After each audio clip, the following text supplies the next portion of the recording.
Hello. Hi.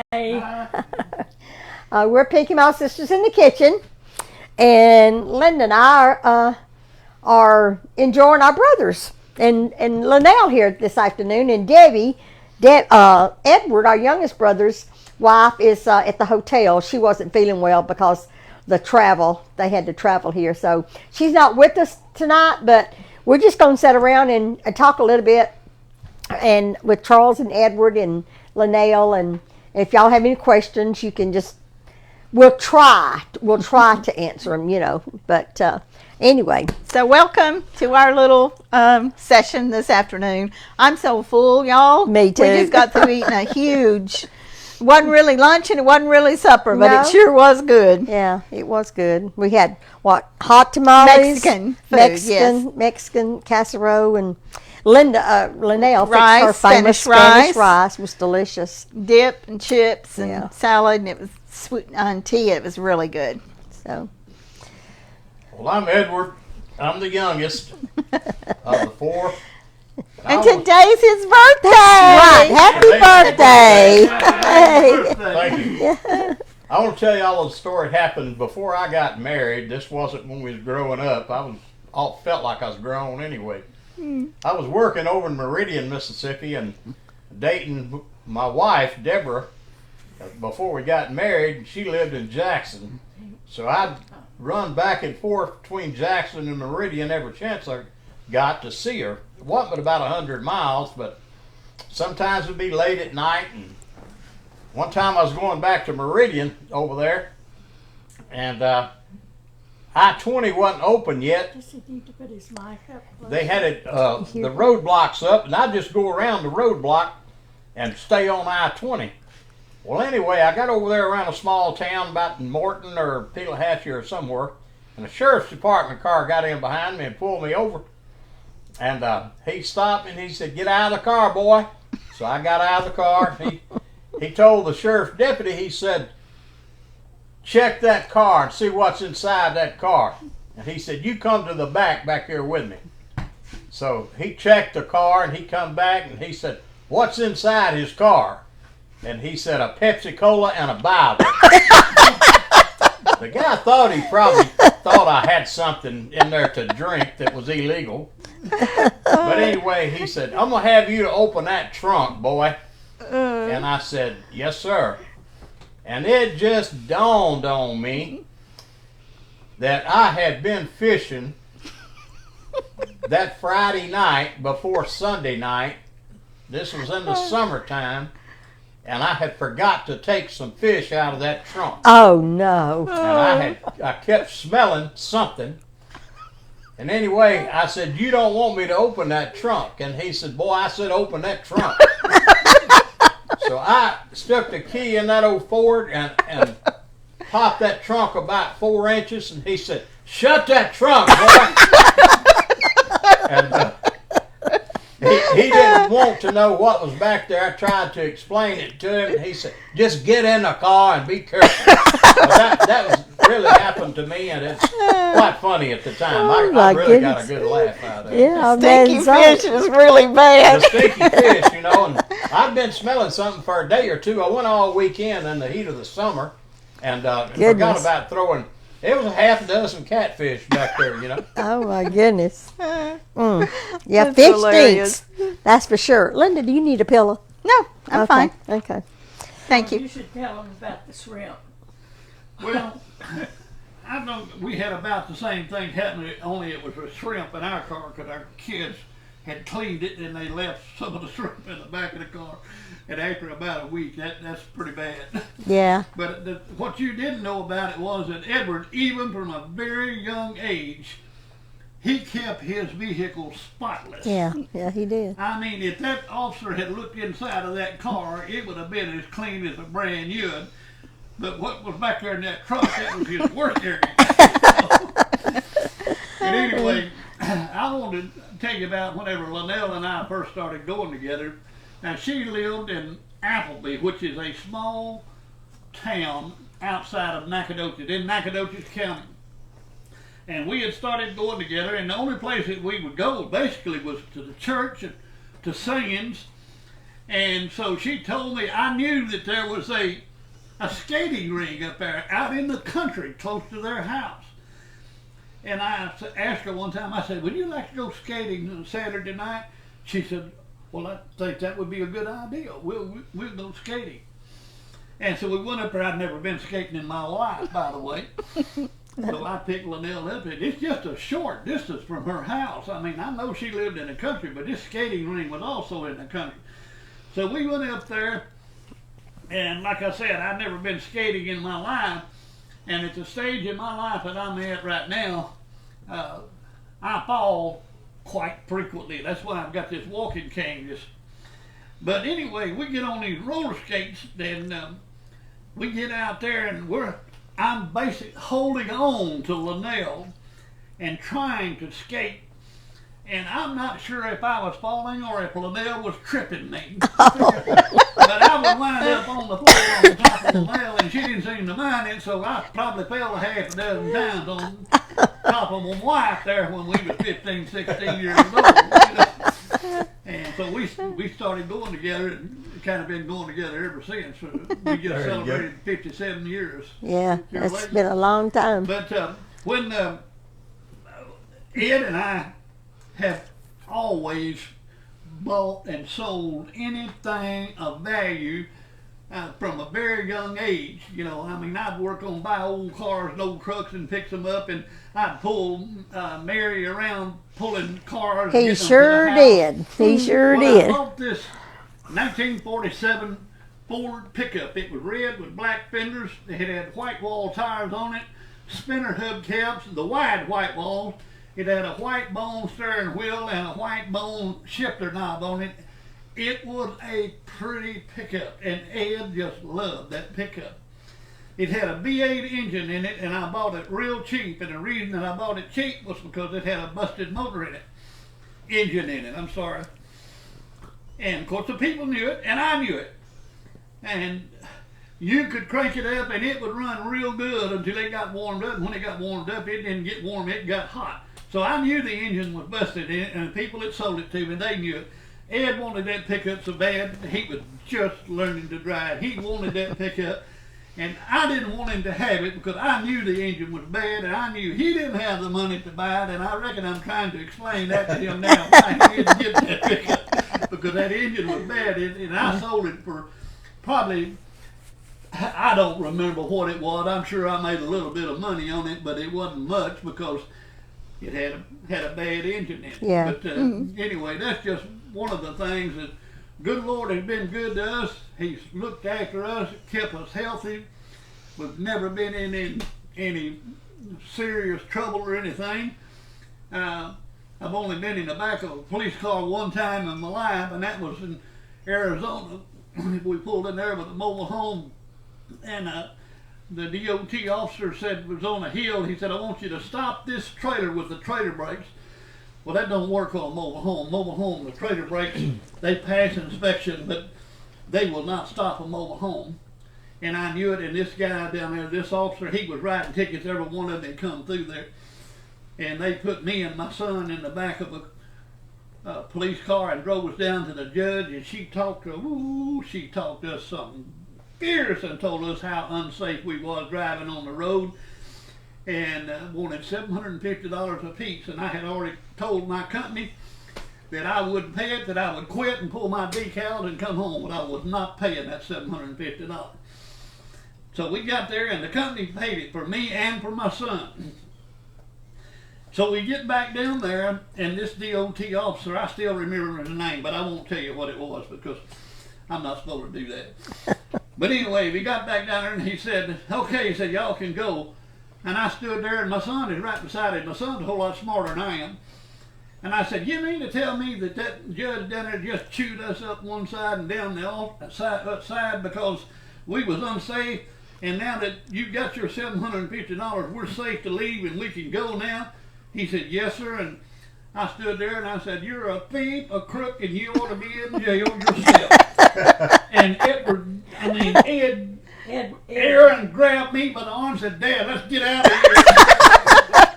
And we left. And by the way, our company sued that officer, that company, Arizona State Troopers, Arizona State Police, and that guy got off of the scales, and a year later he was a pilot car for mobile home. Oh, is that right? I kid you not. That was hilarious. Oh, my I was goodness. going to take that. I was Yeah. not going to pay no $750 Yeah. for something that it was brand new, and it wasn't old. It was brand new. Yeah. And I can sit here and talk all night, but God has been good to us. Yeah. I know you used to work on vehicles. You can just keep it because Well, I Charles, helped him. about being in the back of that police car, I got to tell you all this. I was at work one day, and Hold this- when we lived in hold this Fort mic Worth. up. When we lived in Fort Worth, and got a telephone call. My wife has always loved to cut grass, and she was cutting the grass and let the riding lawnmower, fall off the edge of the curb, the driveway, turned over in the ditch on top of her. Well, I got a call that she was hurt, and so I jumped in the pickup and took off out to where we lived at, a little subdivision out of town, and got out there, and there was an ambulance there and 2 or 3 police cars. I started toward the house, and they were bringing my wife out of the house. She had went in and taken a shower, but she had a slight concussion. And so this detective got me, put his arm around me, and walked up, pulled me out there at the car, and he said, "Mr. Pinkyston, where were you at when you hit her?" Oh my I goodness. I beg your pardon? And he said, "Where were you at when you hit her?" And I said, "I didn't hit her." And he said, "Well, where did you go to?" And I said, "I just got here. You saw me pull in." And so they put cuffs on me and set me down in the back of that car till they got my wife in the ambulance and took her on down to the hospital to have her x-rays. So they got 2 or 3 of these highly intelligent officers out there, and all 3 of them were around me. They was going to try to trick me up. And they was going, "What was y'all fighting about?" And it was kind of a joke to me, because I've been around a little bit, and all 3 of their intelligence I didn't think would match mine. And they wanted to know if I had been working in the shop and what the argument was about. And I said, "The lawnmower's in the ditch there, man. This is what happened. She fell off the lawnmower."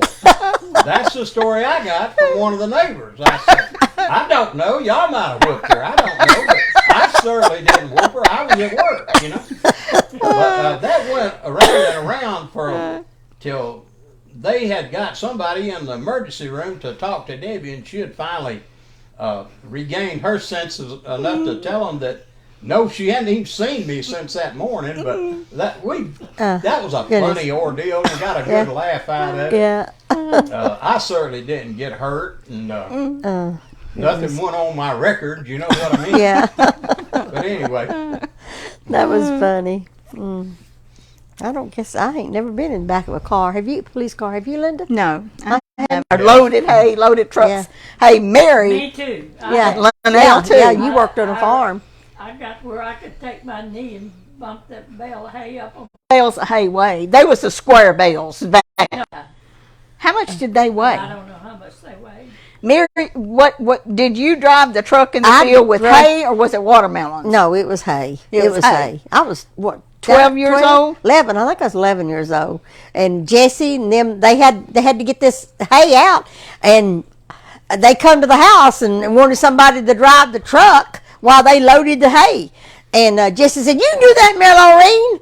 I was just happy to do it. I was 11 years old. So I got in the truck, and I'd have to scoot up like this to hold it. All I had to do, I'd get it in one gear, and that was just it, just barely going along, in low gear. But sometime or other, while they was bailing, somebody screamed it was a snake. They had a snake. Well, I let off that clutch real quick, and I killed that truck, because, when you let off the clutch, you kill it, because I thought something bad had got hurt or something. But And speaking of that, if y'all have never been around where they baled hay or anything, people can get hurt very easily. Yeah. You can get hurt. But Mary's out there, not scared of the devil, just driving that truck, 11 or 12 years old. yeah, you're but talking about hauling hay.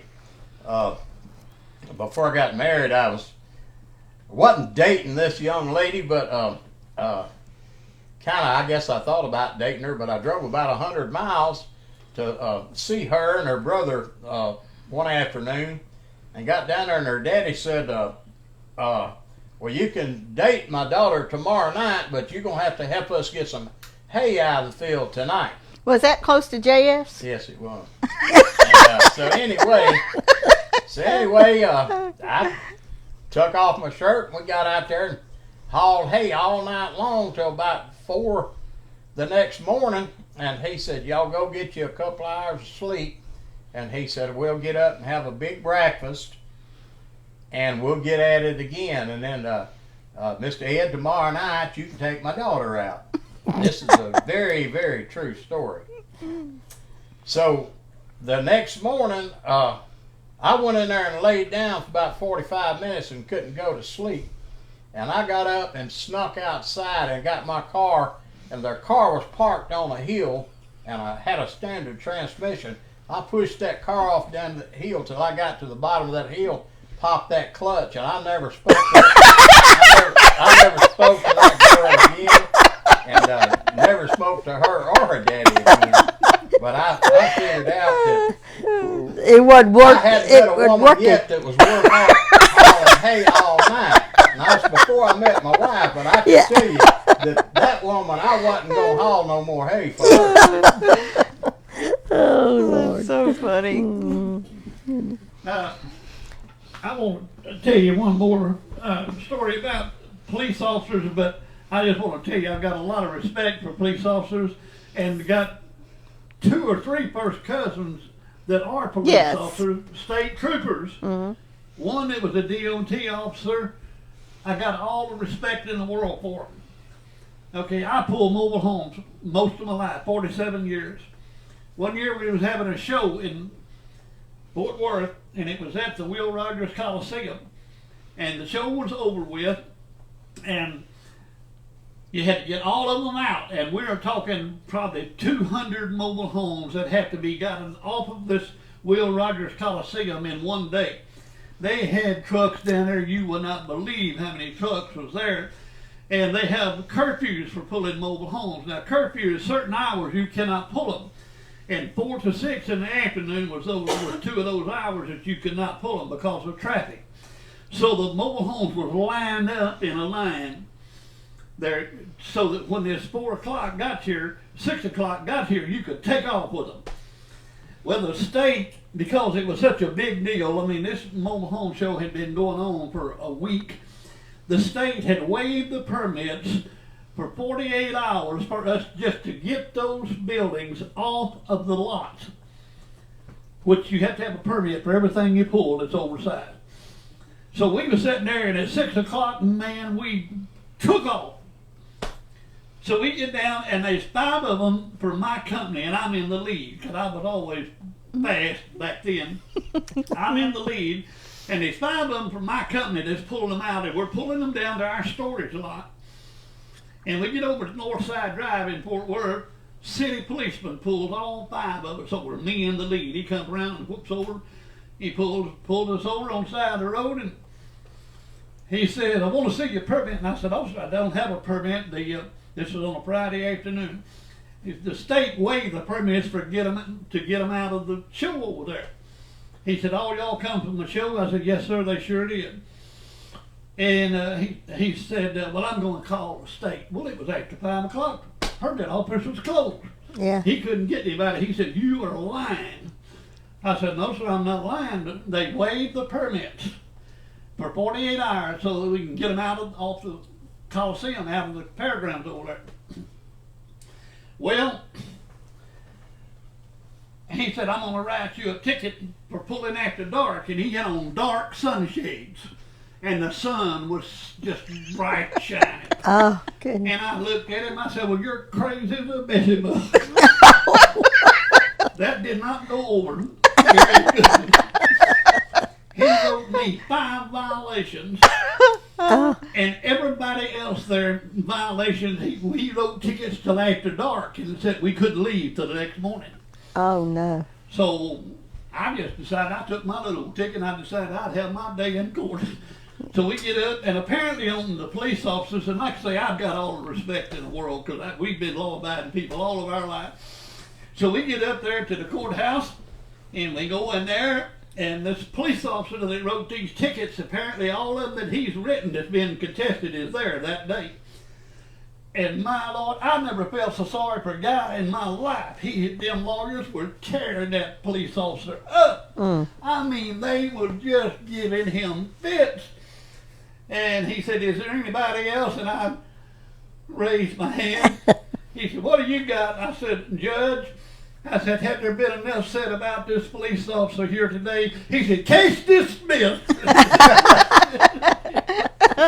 that was the end of it. I felt so sorry for that guy. Oh. I felt sorry for that police officer. Yeah. Well, Goodness. let me He's say had a bad again, day. like Charles said, I've got the utmost respect for law enforcement. I have awful lot of friends there in law enforcement, and but I got to tell you this one. My daughter was about 13 years old. She was wanting to go to a concert over in Dallas one night, and her and Debbie were having it out, and Misty was crying uncontrollable. So I said, "Come on, let's go get some ice cream." So I put my daughter in the car and got down to 7-Eleven. She was still crying. She said, this was back before cell phones, and she said, "Let me call my friend." So I pulled in that 7-Eleven. Misty got out, It's okay, I'm texting. walks up to a pay phone and calls her friend, and was just crying her eyes out. Yeah. And about that time, a police car pulled in beside me. So Misty comes on, gets in the car, and I said, "You're not going to the concert. Bottom line. Yeah. I'll make it up to you, but you're not going." Yeah.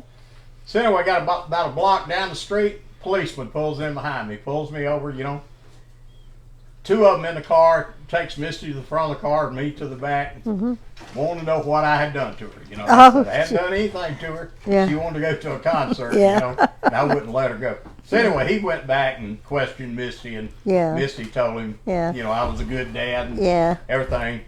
But I got one more for you too.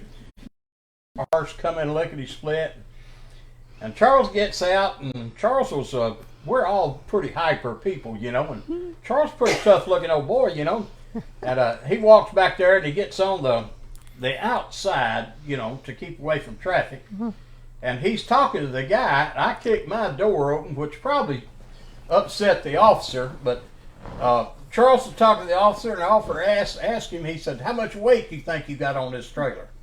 And Charles said, "I don't know." And about that time, Charles noticed his name. He had a little name badge on.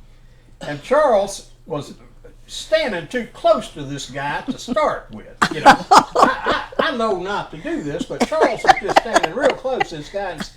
And Charles said, "Hey!"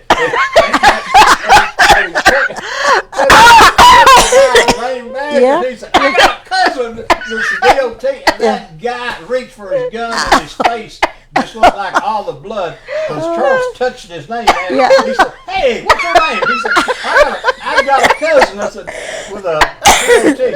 You remember that? Yes, I do. I remember. And it like And we to don't want scared to me say to what our death. cousin's name was, but they had the same name. Oh. They were spelled the same way. Oh, But okay. I thought see that.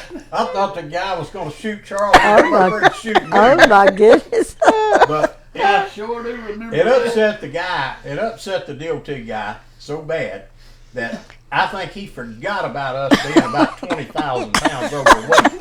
Because I think they ended up shaking hands and Yeah. singing Kumbaya or something.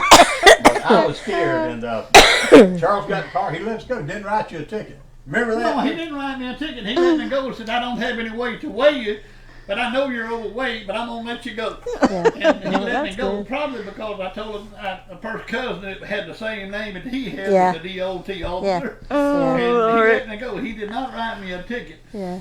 But we had to have those pads special made because they was going to Fort Polk, Louisiana, and the ground over there is soft and spongy, and the trailers would settle, so they had extra large pads that we had to have made for that going to that base over there at Fort Polk. Is that right? And it took two guys to pick them up. They were heavy, and I had a trailer load of them. Yeah. I do remember that. Edward, Girls want to say something. I want you. We talk all the time. They love hearing y'all tell these stories. Edward, tell them about the time that Misty wanted to ride in the float. Well, we're not telling the happiest stories here tonight, but Charles and I were working on a bank, I think, up at Sherman, Texas, and it was that Misty had been wanting. She was in Girl Scouts, or what do you call the young scouts? Brownies. Brownies. Yeah. And Misty was wanting to ride in a float pulled behind a tractor on a flatbed trailer. And so Debbie called me and she asked me, she said, is it okay if Misty rides in this float on this hayride? And I said, absolutely not. I refuse for her to do it.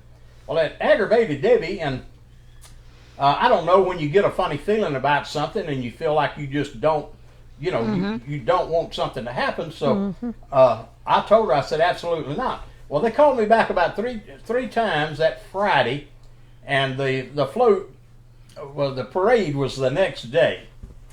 And anyway, they were both mad at me because I wouldn't let her ride on this float. I came home that Saturday evening late, Charles and I did. I woke up the next morning, walked out and got the paper out of the driveway, and I walked in there and opened it and showed it to Debbie, and I said, this is why I didn't want Misty to ride in this float. But a kid had fell off the float where Misty was going to be sitting and got ran over by this trailer and got killed. And that's a true story. Yeah, right. I'm not making that up. I believe and that's kind of a morbid I story, believe but it. she asked me to tell it. So Yeah, no, Yeah. that's about as morbid as I'm getting tonight. Okay, okay. Well, hey, there's a lot of times, little Linda, I think we've told it before, that I would have bad feelings about something. She came in, when after we moved here on this property, she was a junior, Linda, no, you was a senior in high school. Wasn't a senior in high school? And these little girls wanted to go, they wanted to go somewhere. It was to shoot poo, but they wasn't drinking or anything. It was some kind of place. It was a pool hall or whatever. They was going to go play poo. And I said, I just don't think you should, Linda. I really don't think you should. And it was, again, all night. She went to bed crying. I went to bed crying because I just said, I just did not think that it was good for you to go. And and so I prayed that night and said, Lord, give me an answer. Just give me an answer on what to tell her. And so I got, and what come to me, I told her the next morning, because Linda's pretty level-headed. Right. I said, well, Linda, this is what I'm going to do. Because she was wanting to go home with her and spend the night with the little girl. And I said, you can go ahead and go if you think that you should. I'm telling you that I don't think you should. But if you're going to go ahead and take your clothes from school. But before school's out, call me, because I had to come get her. You call me and tell me if you want me to pick you up, if you change your mind. Because I'm telling you, I don't have a good feeling about it. But if you think that you really want to go, well, she called me before school was out and told me that she changed her mind, that she wanted me to come and get her that night. Right over here on the back roads, those little girls, was it 5 of them, Linda? It was, we always went in a pickup truck. It was 3 and then me, and I sat in their lap. In a pickup, somebody run a stop sign, that not very far, probably 4 or 5 miles from here, run a stop sign, killed one of them, knocked the other one of them out of the truck, and one of the little girls was in the hospital with all broken jaws. Really? Didn't get to graduate that year. Linda would have been in that truck. Really? So I'm telling you, parents know. Yeah, parents have feelings. I believe in things like that. Yeah, me too. I do too. Me too. Linnell, you hadn't told us any stories. You got something you want to tell us? I don't know. There's the mic. I don't really have stories. I've had a lot of life experiences that Charles and I have been through. We got married when I was 17 years old, and I just completed my junior year of high school, and so then we got married, and I finished my senior year after we were married. Right. And so we were very young. I grew up on a farm. Like I said, I did some, loading hay bales and driving the tractor for all the men folk to get out and pulling corn, throwing it in the trailer, and then we'd take it to the corn bin. And so I grew up working on the farm, milking cows. I'd have to get up and milk cows before school every day, and we had I had my 4-H. I was in the 4-H, and I had a pig that Charles and I met at the county fair, where my grand champion pig I had carried to the fair, and my pig won grand champion. Yeah. And that's where we met. And so he and I was 15 then.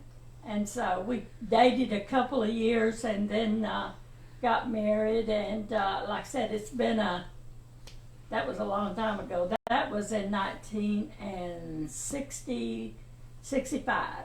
That's when we got married. So. Yeah.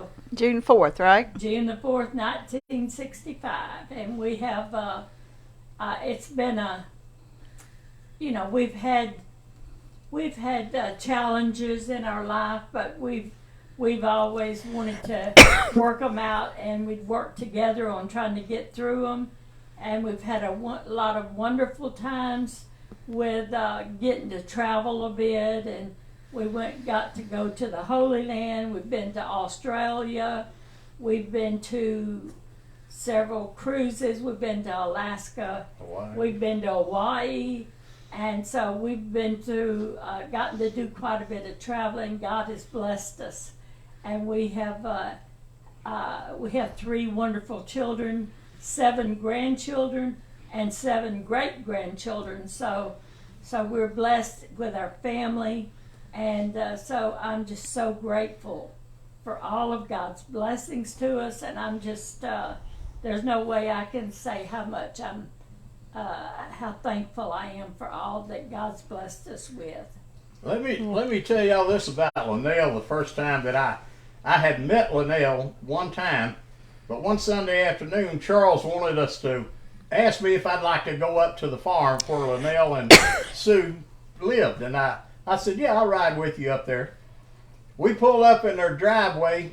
I don't know if it was a Sunday or if it was a Saturday, but my first sight of Linnell and Sue, they were splitting cedar logs with an axe out beside a fence out there, and they were in a whole lot better shape than Charles or I either one. Linnell mentioned about the pig that they met over. Well, whenever I went in Linnell and their house, they invited me in to see their ribbons from 4-H.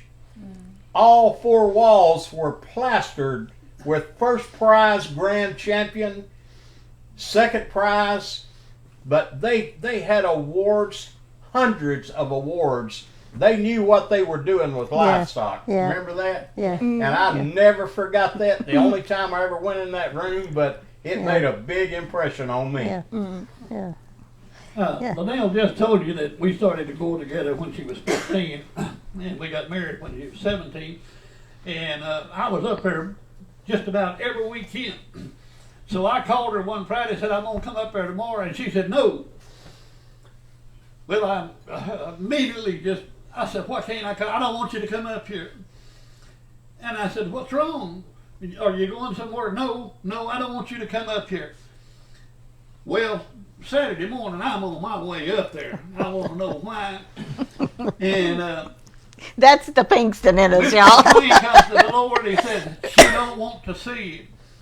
And I said, well, what in the world is wrong? And Sue come to the door and said, she got into some poison oak. Oh. And she kind of stuck her head out the door, and Lord, I felt so sorry for her. She was swelled up, all her eyes was puffed up, and she did not want me to see her. Oh. But we've had a good life. God has been good to us. I know I won't be around a whole lot longer, but God has been good to us, and I appreciate Him Yes. for taking care of all of taking us. care of my family. Yeah. He's been good No to all of member us. of our family that I can think of has ever been in trouble, in any kind of serious trouble. Yeah. You know, I've gotten a few tickets over the years. I'm sure that I deserve more. Well, I got a few speeding tickets myself. Anyway, God has been good to us. But in the last 20 years, I haven't got any of any kind. Of course, I haven't been driving a truck either. But anyway, God has been good to us. Yes, he Yes, has. he has. Linda, you and Mary? Well, I'm sitting here enjoying it and being still, about to fall asleep. Charles was I've talking been about up. that, and a few tickets he'd had over the years. Before Charles used to drive very fast when we was growing up, and between the time I was 16 and 18, I was walking around with $600 worth of receipts for tickets that I'd paid. A little over 600. That was a lot of money, you know, in the mid 60s. It was. And went down there to the draft board, and you had to register, you know. Went down there, and this guy, evidently, they keep a record of stuff like that. I didn't know it, but this guy asked me, he said, Mr. Pinkyston, you ever been in trouble with the law? And the only trouble, by the way, I had been in was driving too fast. But I said, no, have you? And that wasn't the right thing to say. He said, no, I haven't, son. But he said, I can guarantee you a 2-week vacation in Southeast Asia. I never will forget it. He had it in for me whenever I asked him if he had been in trouble with the law. I know to keep my mouth shut. Yeah. Back then, you know? Oh goodness. Edward's always been. I remember in junior high and high school. Maybe if you hadn't studied for a test or something, what was the first thing you'd do when you'd walk in the room? Oh, I'd just start complimenting. If it was a female, I'd just start telling them how beautiful they looked and how nice dressed, how good they looked in that dress. And before I got through, half the class was over, and they decided to wait till Monday to take the test. But I had this English teacher one time. I won't call no names because I'm sure there's people, very fine gentlemen, and I just thought the world of him. But he was writing a book about his life, and he was signing it with an ink and quill, with a quill and ink, Yeah. black ink. And he called me up there to his desk for something. I forget what it was, but he called me. It could have been anything, but he called me up there to his desk, and I accidentally bumped that desk and knocked that bottle of black ink over on this manuscript that he was just signing, and it just instantly soaked through that through that paper. He just went to shaking, and I didn't know he was just quivering, shaking, like if he could just get his hands a hold of my neck, I wouldn't live another minute. And I lived. I got on back to my seat, and I thought about that a many a time. Well, I went to your graduation that year. Yeah. We had already moved up here. Went to your graduation, and I was walking down the aisle there at Stephen F. Austin looking for a seat, and my English teacher said, "Hey, Ed, sit here." Is that And right? there wasn't another seat in the house, and he Is that saved right? his seat. Well, that Oh, That was sweet. same guy that Yeah. he was writing his memoirs. Yeah. Like Yeah. I say, I knocked Yeah. that bottle of ink over there. But it was an accident. He This knew was an that. accident, Yeah. But still, Made you feel bad, didn't it? Well, y'all remember? Does Charles need to sit in recliner, sitting in those high chairs? Do you need to sit in the recliner? No, I'm It's not fine. hurting you? Okay. Was Miss Baumgartner? Was she a high school teacher? music teacher, Miss Baumgartner? No, she was elementary. She's elementary. Okay, well, she's not the one I'm talking about. Do you remember the woman, and this was in high school, that bought us tickets to go to a symphony orchestra? I know me and Mary went. I don't know Would it if... been Miss Nichols? I don't know. It might have been. I don't know. She was real refined. I don't remember. But I remember we going went. to the. I remember The going only to the time orchestra, that but I in my remember life I've ever been to bought a it. symphony orchestra. I thought that was just the grandest Beautiful, thing. yeah. I thought it was the grandest thing. I thought about something else, but I'm not going to tell you. Get you started, you and Edward. Might get me. No, I don't think this is what you're going to say, but I had a second grade teacher that was one of the Rockettes, okay, from New York, and she signed us all a picture. You know, she had a black and white picture and give us all a picture. I thought that was the most beautiful woman I've ever seen in my life. But Well, you was a ladies' man anyway. well, I wasn't. Oh, hey, here comes my grandson, my great grandson, and Here, we can shut this down. and my daughter, There, young man. granddaughter. Hey, Ryan. Hey, Rylan. Rylan. Hey, come on in here. Hey, Hey, sweetie. y'all have a long trip. Good to see you, boy. Pretty hard. That car was hot. Your car was hot. So, go ahead, Charles. Whenever, like I say, Mary was the next one to my age, and so but I'd buy an old car and it wouldn't run. Well, I'd hook a chain on to do it. I'd put Mary in it, and I'd drug her all over East Texas. He burning sure old did. Cars and tractors, and first one thing, Yeah. another home, and never did have any problems. She knew right how to do it, you know. Well, you taught me how you'd work on them motors and things, and you'd be underneath it, and you'd say, "Hand me a certain tool," and I learned the name of tools by you doing that, by you telling me what to hand you. And of course, later on, when I was working on trucks at the house, you get drive a truck, you had to work on them. I'd work on that truck out there trying to figure something out, and Linnell would walk up there with her clean, starched and ironed clothes, just perfect hair in place, and I'm under there working, got grease all over me, and I cannot make this thing work. And she walks up there and she said, "Why don't you try to do it this way?" And it works perfect the first time. And I get so mad I couldn't understand it. That's so embarrassing. Even to this day. It's embarrassing when your wife comes up there and you've been trying to do something for 2 hours.